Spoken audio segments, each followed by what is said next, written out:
Hi, I'm Craig with ApplianceVideo.com. Today, we'll be taking a look at the lower temperature sensor on the Samsung gas oven.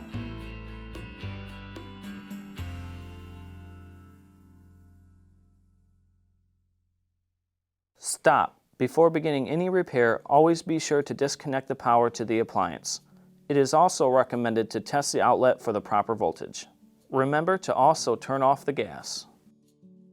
The main reasons why you'd be replacing your lower temperature sensor is if the unit is not heating properly, might not be getting the temperature correctly, or it may just be a little too high, or it may shut off immediately and say that it's preheated. Now, click on the link below to view this repair video.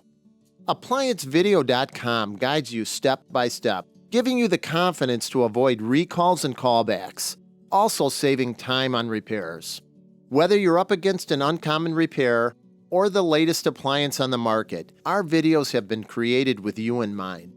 Our growing library of videos have been produced using our factory-certified technicians who have extensive infield experience over the past 30 years.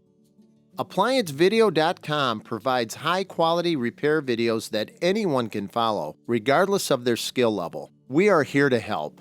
Click on the link below to view this repair video and let us help you do it right the first time.